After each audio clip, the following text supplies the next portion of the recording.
listening to the best of the Martha Zoller Show. To hear the full show each day, tune in to AM 550 and FM 102.9 WDUN or log in to accesswdun.com and click the Listen Live button from 9 to 11, Monday through Friday.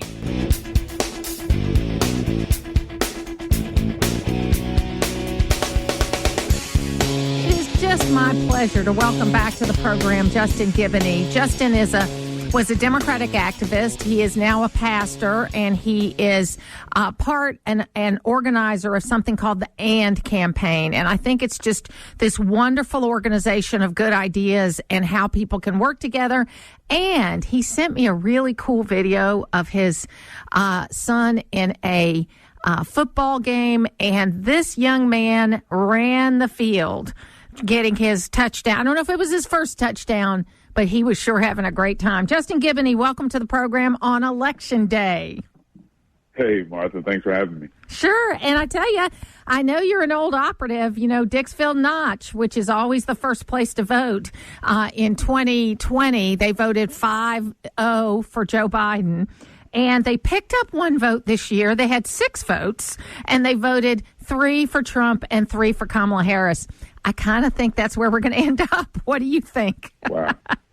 Yeah, I think I have the feeling, at least in Georgia, that Trump has an advantage. At least when we look at early vote, we see it down in places like Bibb County, Clayton County. I don't think that's a great sign for Kamala.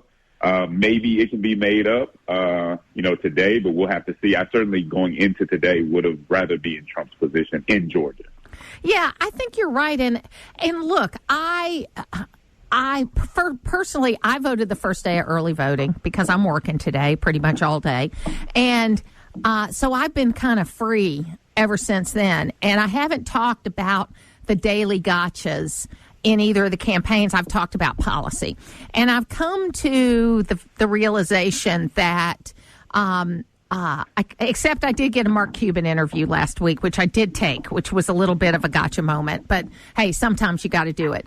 But I do think that if Donald Trump loses, it's going to be because he rambled a bit, didn't stay on message, and didn't really move the needle away from the MAGA folks if he loses. If Kamala Harris loses, I think it's going to be because she spent way too much time talking about Donald Trump. Maybe I am an old school politician person, but I was always told you don't talk about your opponent. You talk about what you're going to do. And I think that's kind of the way. I don't know how it's going to shake out. I kind of think it leans Trump. But I think that if he loses, it's going to be because he was too negative in places.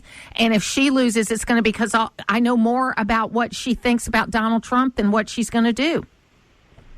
Yeah, I mean, when you think about his missteps, I think of the debate against Kamala, where he, to your point, gets off message. I think Madison Square Garden was bad, and then from there on, it got very dark. Now, right before that happened, you had the McDonald's thing, you had the garbage truck, and it actually the joy message had switched from Kamala over to Trump. And then I think at the end, it went very dark. It was at the tail end, so I don't know how much that'll impact it, but I think that is his big, just not being able to stay on message. If he stays on message, and I think you and I talked about this earlier in the year, if he stays on message, he's in a much better place. For Kamala, I think a lot of those interviews that she did where they were just not good interviews. And she was unable to distinguish herself from Biden or really answer the questions that she knew was coming. And I think those are the things that people are going to be looking at to say, well, do I trust her as a leader? And that could be, in my opinion, where she falls short. Yeah, and I do think, I just think that it's not a good idea that the first 2 words out of your mouth every time you're asking a question is, well, Donald Trump did this and this and this. That's not why you're sitting there for the interview. You're sitting there for the interview because you're basically a candidate that got installed after 14 million people voted for your boss, and we had 3 months to get to know you. And I guess we should have known her from her VP days, but how many people know VPs? Really. They're... And it seems that, Yeah. I'm sorry. No, and it you seemed go to be ahead. cover for just not having an answer to the question, right? So he should be asking a specific question about a flip-flop or a certain policy and would insert Trump. And it seemed pretty obvious that points that it was just kind of covered for not having a good answer. Well, and some consultant, I mean, I will say this for her. It's clear she follows directions, okay? It's clear that if her consultants are telling her you need to do X, Y, Z, she will do X, Y, Z, and she'll do it every time she's asked the same question, okay? She really is into, and I remember when I ran for office, you know, my consultant said, and this was not before internet, but it wasn't as pervasive as it is now. You know, he would tell me, you don't know if people have never heard you before. You've got to do the same speech in every location, okay? And so that people know what you stand for. And I know that's kind of traditional advice in campaigns. And she sort of really took it. I mean, they have these side by side of her doing events, and basically they're all the same. Trump, I would say, is like for example at the RNC, and I think we talked about this since the RNC. At the RNC, that first 25 minutes of his speech was unbelievable. It was him talking about the assassination attempt and how he felt and all of that. And at that 25-minute mark, if I were advising him, I would have said, and the best is yet to come, thank you, and move on. But he went on, he loves the adulation, and so he wanted to get the crowd in the room into it, and so he went on for another 45 minutes, which was too long. And I think we see that, you know, all across the way. But I know you're concerned about the faith vote, but you're also concerned about what's going to happen tomorrow. So what are your thoughts about what we can do as Americans to make sure that we do this the right way? That's such a good question, Martha. You know, I think the winner, the people who are on the winning side tend to overestimate what they've won, and the losers tend to overestimate what they've lost. Especially when it comes to a lot of local issues, there's still so many battles that need to be fought, and we all need to be sober and thoughtful as we move forward. You know, if you're on the winning side, I think, number one, you got to know that you're supposed to keep the person that you voted for accountable, not just defend and justify everything they did. But I would focus people of faith and others towards local issues. And that's one of the things the AND campaign is going to be doing. We're going to say, hey, regardless of who you voted for, we need to come together to fix some of these local issues, whether it's about literacy or a number of other issues. Let's do that. And I think that's somewhat of a cure for the polarization that we're really going to see starting probably within the next, or getting worse, I should say, within the next, less than 24 hours. Well, I'm a little more optimistic than you are. I think that we've kind of turned a corner on the negativity and that we're starting to see that light at the end of the tunnel that's going to get us out of this cycle. But again, I acknowledge I tend to be an optimistic person. I tend to be a person that says things are. My mistake a lot of times is I think things are better than they actually are. So I try to be positive about things because I figure I get up every morning. I'm a child of God. I live in the greatest country in the world, and we have seen much darker days than what we are in right now. We maybe have bad rhetoric, but we're not in the middle of a depression. We don't have millions of people enslaved, although human trafficking right now with this border problem, we're bordering on having a similar kind of slavery problem in America going on because of the number of people that are being human trafficked as a result of open borders. But that's a discussion for another day. That concerns me. That issue concerns me greatly. Yeah. Yeah, well, let me tell you, I'm advocating for your type of optimism. I just know in conversations that I've had over the last few weeks, I mean, there's just a lot of people who have been fear-mongered too, and really are starting to believe that it's kind of all over if they lose. That's who I'm worried about. And so I want to give them hope in saying there's still so much. You still have agency. There's a lot you can do, especially on a local level, that'll be more direct. Well, and I tell you what, for years, my church, Gainesville First United Methodist Church, was a sister church with Cascade United Methodist Church. And through that relationship, I got to interview Joe Lowry a number of times because he was a member of Cascade. And initially, he didn't want to do an interview with me because I'm the Republican, conservative, whatever. But because of our church relationship, I was able to get him on a couple of times. And they were some of the most memorable interviews I've ever done because he was so straight. I mean, straight about the issues. And he said, and he didn't just say it to me. He said this many places. He says, yeah, the Democrats take us for granted and the Republicans just take us.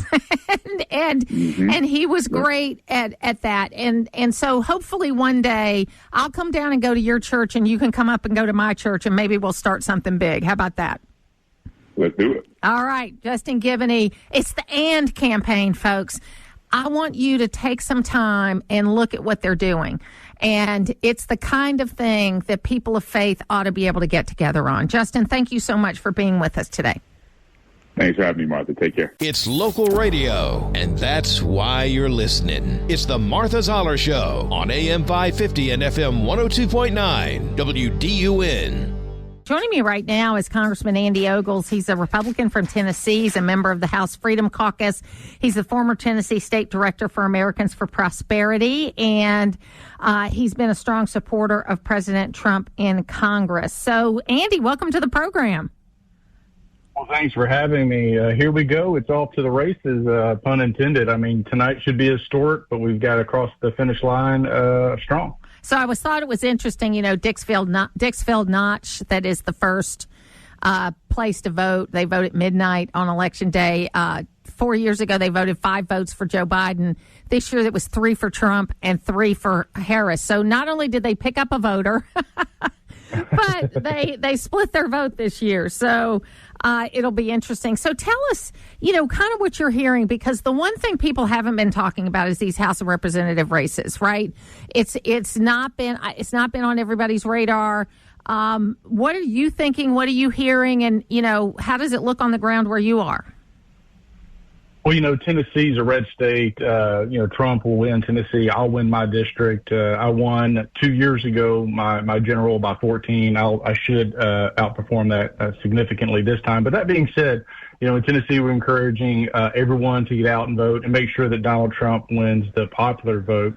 But to your question, there's some races around the country whether it's Perry in Pennsylvania or James in Michigan, Siskamonte in Arizona, where it's going to be really close. I mean, you could see obviously the seats in New York, and so there's going to be a down ballot effect of how Trump performs in those states and whether or not we keep the House of Representatives. But I'm cautiously optimistic. I think we're going to well outperform the polls, both at the ballot box for president, but also in the House of Representatives. Now, you have taken on as a cause remembering Laken Riley. And, of course, she was the young woman that had been a University of Georgia student, was now a nursing student, still on the campus in Athens, who was murdered last year or earlier this year. And you confronted President Biden at the State of the Union address with a pen that said, "Remember Laken Riley."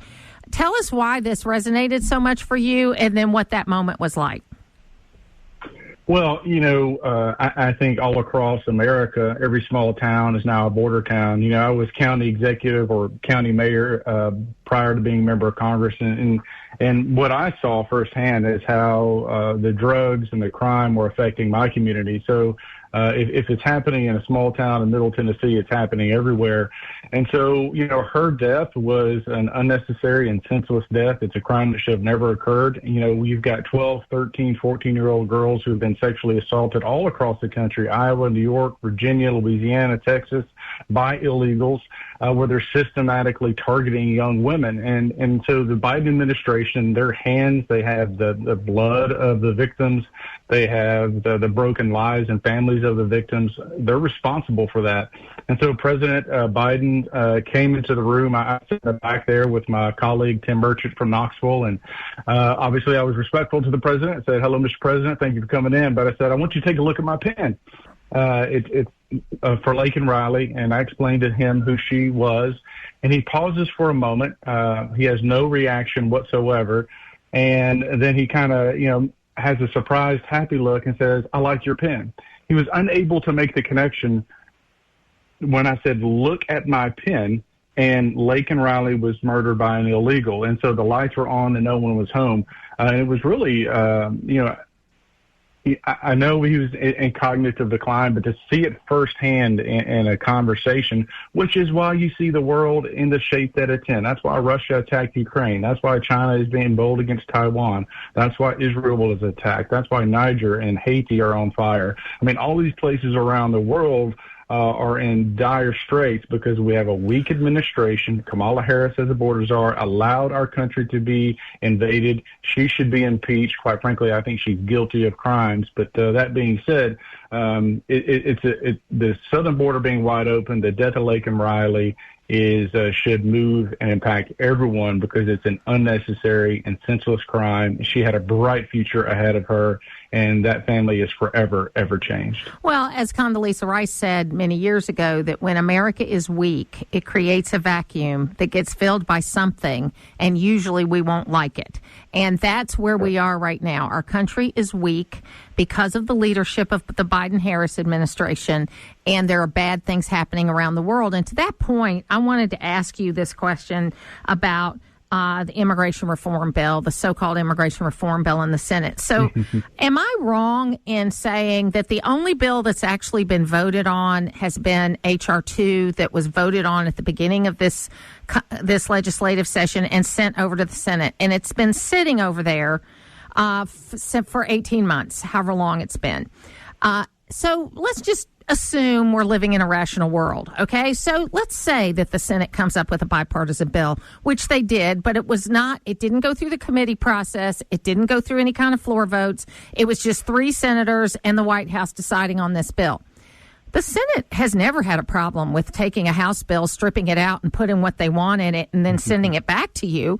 I mean, it seems to me they've had plenty of time. If this bipartisan bill is as good as they say it is, which it's not, but if it was, that they could have put it through committee, they could have somehow made it as an amendment to your bill, to the House bill, and then forced a conference committee. But they don't want that. They don't want the trains to run on time, Andy, and it drives me crazy. Oh, no, you're right. In fact, we've passed a lot of good legislation out of the House. You have House Bill 1, which was our energy policy, which would have restored our energy dominance and independence, would have brought down fuel prices, which would affect groceries and everything, every other commodity, everything else that you buy. You would have seen inflationary pressures go down. Of course, as you say, we had House Bill 2, which would have helped to secure our border, which would have expedited the deportation of individuals. I have a bill called the Send Them Back Act, which will trigger the largest deportation in American history. I've talked to the president, former President Trump, about it, and he agrees with me that we're going to have to start deporting people. You can't allow your country to be invaded by 10 million individuals and then not do something about it. Look, it's our nation. It's our border. We get to decide who comes in, but that also means we get to decide who has to leave, and there's a lot of people that need to leave. Well, I mean, and we're not anti-immigrant. When the trains run right, we immigrate 1.1 million people a year legally, which is more than the rest of the world combined. I mean, we are pro-immigrant, and what I don't understand about, I get a lot of people, treat me like I'm some kind of a traitor to my sex because I'm a conservative woman. And what I don't like about that is that we have 21st century slavery going on in this country right now because of all the human trafficking that's happening. And the traditional women's groups are quiet about it. You don't hear a word from them. And if they are not as outraged as I am about the fact there are mostly young women, but some boys that are being labor trafficked, they're being sex trafficked, and they are basically slaves in this country to the tune of maybe 1 million a year. We don't even know what the number is, and nobody's outraged about it. No, and to your point, I mean, I've seen one estimate that as many as 60% of women and children are sexually assaulted on their journey across the border. We have a humanitarian crisis taking place, and if you're going with kind of an upscale human smuggler, they'll actually provide birth control or condoms for you so that when you are sexually assaulted, you have protection. I mean, that is the reality that these folks play. So for that reason alone, the labor trade, the human trafficking trade, we have to close the border. And then once they get here, they become victimized again because they're not citizens. They don't have the right paperwork. They're using borrowed or fake Social Security numbers, or they're being paid in cash, which again allows them to be victimized by these individuals that prey on those folks. And so we've got to fix this. And like you said, we need workers. I get it, whether it's ag, whether it's high tech, but we get to decide on any season of the month, the quarter, or the year, what type of workers we need in our country. If you and I wanted to go to the UAE and work, we're going to have to get a work visa. We can never become a citizen. We're never going to be able to vote. We have to pay their taxes. And if we commit a crime, they're going to kick us out of the country. That's the way most of the rest of the world does it, and it's the way that we're going to have to do it going forward. We're talking to Congressman Andy Ogles, and of course I can't let you out of here without asking my budget question, because my big bugaboo is getting back on regular order. And, I'm not always a big fan of Rand Paul, but I think his idea of going back to the 2019 budget, which was, by the way, $1 trillion deficit, and adjusting it for inflation, that brings you up to about $5.5 trillion. And then, we're spending about 7.3 or 4 trillion. So there's $2 trillion at least in waste in this budget today. So, my thought is, and we did this in Georgia during the economic slowdown, is that take every federal job that's open right now and zero it out. Okay, because you don't want to fire a bunch of people. I get that. It's not a good look when you fire people. But I am willing to bet you, because I've looked at the numbers before, that you could save $1 trillion tomorrow by just zeroing out all of these positions and forcing these departments to reorganize based around the people that they have. And then I think we have to demand federal workers to come back to work. Because there's still, half of them that aren't even coming to the office on a regular basis? And I still had to wait. I had a call because my husband's going on Social Security. He's turning 70 this year. And they've made a mistake, big surprise. And I tried to call. I didn't want to call because things were not right on the website. And they told me it was a 120-minute wait time. Okay, that's just not acceptable. So what are your thoughts about the budget? Absolutely agree. Look, part of our problem with inflation is we put more money during COVID into the economy than it can produce on its own. That creates inflation. So we've got to get our budgets back in order. And so, through attrition, meaning you have hiring freezes by zeroing out existing workers, like you said, it'll force departments to get lean and be creative in how they, it fosters innovation. And then look, if you're not going to work, if you're not in the office, then you shouldn't be an employee any longer. We've got to get people back to work because you're paying for that real estate, you're heating and cooling that real estate. There's just a lot of waste and fraud. And so, look, we didn't get here overnight. We're not going to fix this overnight, but we've got to have a plan and a vision for how we fix our budget and our spending problem, because not only is it an economic issue for our country, but it's becoming a national security issue. And so we've got to recognize that the path forward that we're on, I always liken it to the Titanic.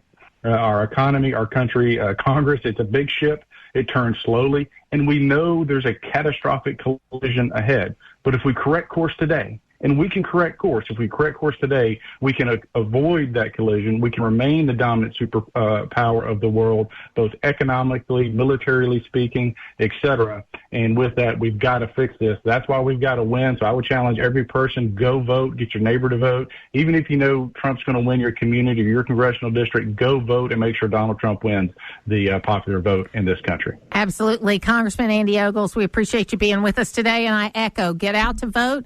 And I'd love to hear if you're at a polling place and you've got a line or you don't have a line. We'd love for you to call in at 770-535-2911 and tell us what your day is like. Thanks, Andy. Thank you. God bless. Putting the talk in news talk. It's the Martha Zoller Show on AM 550 and FM 102.9 WDUN. Joining me right now is Congresswoman Victoria Spartz. She's a Republican from Indiana, and she's on the House Judiciary Committee, and she's stumping about fiscal issues, which is right up my alley. Welcome to the program. How are you? Good. Thank you for having me. Sorry I'm running late. I actually had to go to vote back home in Indiana, so I didn't want to get out of my place but it's good that we have a lot of turnout, so that's good. That is very good. So tell me what year you were elected. Well, I was elected, and this is my second year in Congress. I was elected in 2020. I was a state senator before, but I used to do finances. I'm a CPA, and unfortunately, no one likes to do finances in government, especially in my branch. So I hope we have a chance to win as Republicans and we'll start governing, but we have to go after the money and finances. They've been broken for a long time now. So let me ask you a question then, because my listeners know this is like my little pet issue is about the budget and getting the budget done on time. I'm not the biggest fan of Rand Paul, but I like his plan of going back to 2019 spending, adjusting it for inflation. And 2019, by the way, was almost $1 trillion deficit. So it wasn't like it was a small budget. But you take that budget, you adjust it for inflation, you get to about $5.3 to $5.5 trillion. We finished up this past year at about 7.4, something like that. And so I think that that's a good idea. But I also think we did this in Georgia when we were going through the economic crisis, is we had a bunch of open state jobs. And what we did is we zeroed them out and then reorganized the departments based on the employees that were there and saved a large amount of money. And I looked at the most recent numbers for the kind of jobs that are open in the federal government. I think you could save $1 trillion without firing anybody. What do you think? Well, listen, the reality is pretty tough, okay? So we had a big battle this Congress. So we actually, even if we adjust our spending, pre-COVID spending for inflation, we had a 30% jump in 1 year. And we're not even talking about all of the money we printed, okay, to cause huge inflation now. So we could not even cut it, this COVID-inflated spending, 1%. My colleagues were afraid, and this is Republicans and Democrats, 1%. So the reality on the ground is very different from what people messaging. So that's why we have to put money where mouth is and force Republicans to govern. But we also need to look at some, because Democrats are very clever. They put a lot of fraudulent spending in mandatory spending, like health care. There is so much fraud in health care, truly hundreds of billions defrauding the system. This is one of the biggest drivers of national debt. But they were very clever. They shove it in mandatory spending because the Congress is not doing its job. And then what we're going to balance on? We collected $5 trillion, spending $7 trillion. From all of what we spend, all discretionary, $2 trillion is discretionary spending that we vote on. Even most of it is not authorized. From $2 trillion, half of it is national defense, and then take veteran benefits. So we're trying to balance $2 trillion shortfall on $500, a billion remaining, number. So it's impossible. We have to put everything on the table and on the menu and save some programs we promised to seniors, but start eliminating fraud. But there is so much money in Washington, D.C., and everyone is afraid to do that. So we'll have to grow the backbone and do it. So, tell us a little bit about you, because you have an interesting story on how you got to Congress. Well, listen, I'm telling you, I grew up in the Soviet Union, Ukraine now, but I grew up under socialist, tyrannic, and communist government. Made me crazy enough to become a politician. You have to be crazy to become a politician, but you have to be crazy not to care what's happening in our country. It's a mess. It's lawlessness, corruption. We have a lot of people in Washington, D.C. They want to become political elites and make us all equally poor. That's what socialism is. And they're moving rapidly. And the other side became so radical, but my side became very weak. They're not willing to truly fight in the trenches, radical agenda. That's why they're so afraid of President Trump, because he's not afraid to challenge them. They're so vicious against him because he's coming. He doesn't need positions. He doesn't need the money. He doesn't need to have a job. He doesn't need to have a career in Washington, D.C. And people like that, independent thinkers, are pretty dangerous for them. But we better get it together, our act. And I hope people waking up, and I see more and more people that never voted before go and vote, because they know that matters. Who you elect matters. So, Victoria, let me ask you one more question, because, I've been around long enough in politics that if the best happens tonight and we end up winning the presidency and the Senate and a bigger majority in the House, this will be about the third time we've given Republicans all the power, and they haven't done any of the things they promised to do. Why will this time be different if we do that? Listen, I told my Republicans I'll be nice to November and then I'll be brutal. But I'll be honest with you, but it will have to be a ground-up movement. I think people are waking up and people need to start demanding Republicans to govern. I hope we have an honor of people trusting us one more time, because I myself sick and tired. I said if we fail, and the American people, again, will have no chance. And I think I'll personally campaign to take all of us down, get rid of all of us. Honestly, I am done with Washington, D.C. and this corruption and destruction, because our country can have so much innovation. We can empower so many people. We can have great economy, strong, safe borders. We can stop all these crazy wars that are happening around the world. I mean, this is really awful what's happening right now. But we now have so much money controlling both parties, and they're so afraid. So if we are not going to willing to fight the battle and win this war for the people, then we're not worthwhile being there. So I will do my part, but I think it was each of us will have to do their part and demand from their representatives accountability and delivering results, not talking points and messaging. I don't need messaging bills. I don't need to fight China and Fox News. That's not where the battles are, but deliver results. And if Republicans are going to default and sell out, us, the special interest group, then they're not worthwhile being. I always kind of joke, at least Bernie Sanders is honest about his socialists, okay? We have a lot of over there. I agree with you 100%. He is at least intellectually honest. You know what he's doing. Representative Victoria Spartz, I wish you the best in your election today. And let me tell you something. You keep our number. You get in touch. I know our mutual friend Joe put us together. You get in contact. I will help you any way I can to hold people accountable. Well, thank you so much, and it will take strong and tough women to get That's right. these guys like governing. So we need that. Don't underestimate conservative, Republican women. We are tough cookie because we have to survive against both parties. So thank you so much. Thank you for having me. Thank you. It was my pleasure. It's where North Georgia comes to talk. It's the Martha Zoller Show on AM 550 and FM 102.9 WDUN. Congressman Mike Collins is joining me on the phone right now, and I know he's the most positive guy in America. How are you? I'm doing fine. How are y'all doing, Martha? Good. So listen, you've been campaigning all over the country. You're in obviously a safe Republican district, and you have been campaigning all over the country, seeing people, in places that, North Georgia's very, very Republican. We feel very confident here. What are you seeing around the country? I'm seeing an excitement. I mean, and I tell people, Lord help, I hope I don't have blinders on, but I'm just telling you, Martha, you see the crowds that show up for a Donald Trump rally, and that's the same thing you see when you're out there in neighborhoods knocking on doors, talking to people. The issues are nationalized. There's really no local issues that you have to get familiar with. It's the same problems across the country. People know what it's like because you have two administrations that have been in the White House, and they're hungry to get back to economic security and just actual safety for their family.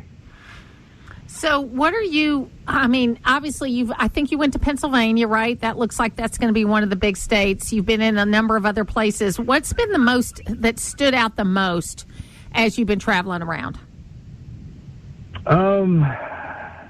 I think the candidates that we picked out, and we picked out certain ones for a reason. Being a business person, being in Congress, I really wanted to surround myself as much as I could with other small business people. Just the quality of the candidates. Holy cow. I mean, we've got such really, really good candidates, and some of them are first-time people, but when you can speak from an experience of what you've actually felt and gone through, whether it's business, I've got one guy, he's a Green Beret and a small business guy. And, just incredible people to be around. I'm looking forward to serving with them because I think they can help bring some more of that common sense, conservative legislation background, or not even legislative background, just business background and ordinary everyday people background to Congress. I'm excited about the 119th Congress. So let's bring it back closer to home. And we've obviously had a huge turnout on early voting. We had a big number among, older voters. There was a big number among female voters. We saw a big turnout. We hope that we're going to get all those numbers. The law says they got to be out by about 8 o'clock tomorrow night, which I'm excited about. But what's your message as we close it out for those people that are going to be voting tomorrow? Please make sure that you go vote and take somebody with you to go vote. And I know we say that every time. You hear that same message, and you hear that this is the most important election in your lifetime. But I honestly believe when you look around the world, when you look at the situations that, say, Israel's in, the hot spots, we have hot spots all around this globe just from a military standpoint. We have a wide open southern border. Think about your situation. I've always been told that when people close that curtain and go to pull that lever, Martha, they're going to think about their family and what's best for them and who they think is going to do the best job to help them with their family.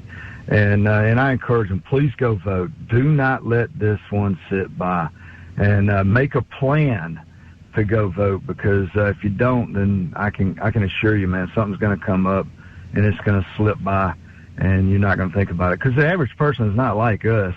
They're working. They're taking kids to ball games and practice and church and other activities. So they don't eat and breathe and sleep it like you and I do. Well, Mike Collins, we appreciate you being with us today, and thank you so much for all the work that you're doing. And, folks, get out to vote. Get out to vote. Take a friend to vote. If you have voted, thank you.